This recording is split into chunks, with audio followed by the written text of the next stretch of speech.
Good morning from Switzerland! This morning we are headed off to the famed Bernina Express tourist railway to see the Swiss Alps. It's a library. Lucky for us, our train station offers an amazing assortment of huge pretzels so we can start our day off right. Seems like for the first time in a while we made it to the train station on time. The well-known Bernina Express. First things first, we want to get a window seat. So let's jump in. I'm sure this is it. We think that's it.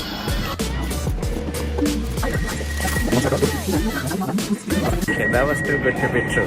That was not our train. Just to let you know, that's the second time Delwyn put us on a train. I like to put that us wasn't ours.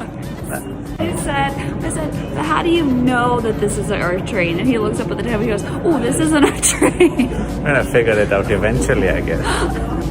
Yeah, I was suspicious there's no panoramic He cars. didn't seem very suspicious. He seemed pretty happy to sit down. In my heart, I was You're pretty cutting up suspicious. your own head this time. In my heart, I was suspicious. This is my pretzel. That should entertain us for now.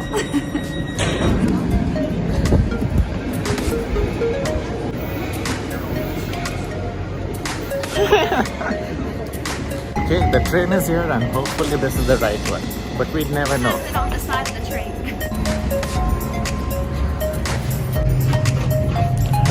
This one. Online, we were told to sit on the right side of the train. So let's hope we get the right choice.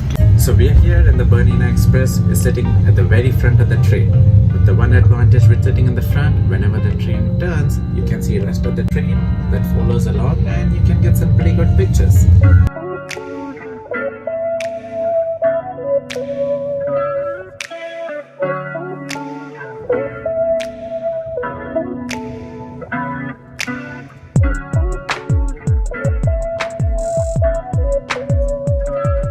Next up, we are sitting up in a regular compartment. This does not have panoramic glass windows.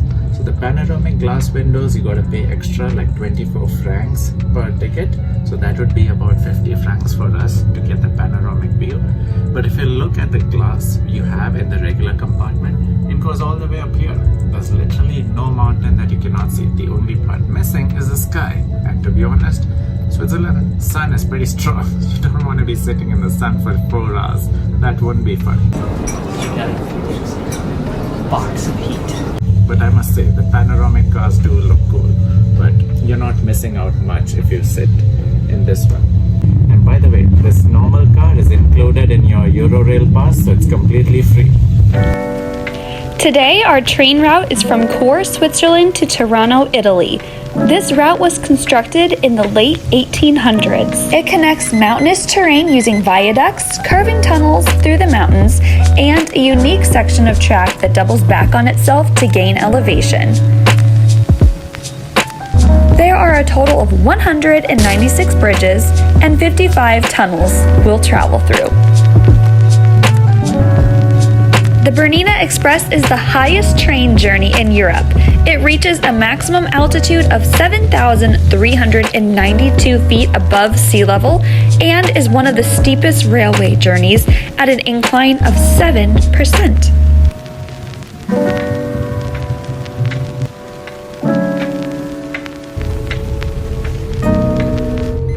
We just had our picnic lunch of chicken salad sandwich, bacon flavored chips, our juice boxes from our hotel. We've got some chocolate cookies, so we're all set. We picked up our lunch from a convenience store next to our hotel before we boarded the bus that took us to the train station. And I must say, at 20 weeks pregnant, those chips and cookies meant everything to me. It's like a running track, but for skiers.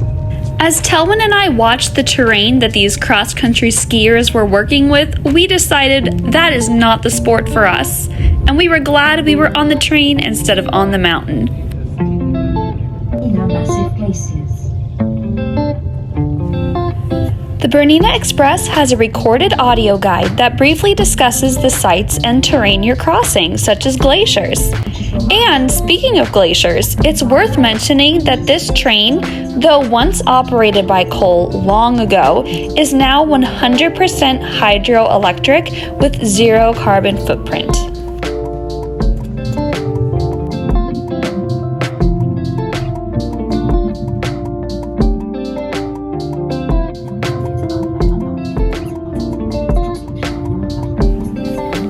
Halfway through our journey, the train lets us off for a 10-minute stop at Alp Groom, a quaint settlement and train station that can only be accessed via train, or in the spring by mules.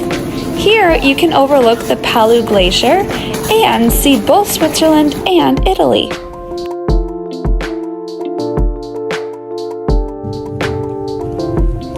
The trip is downhill from here. Literally, descending 1,824 meters through villages that are still in Switzerland but look very Italian.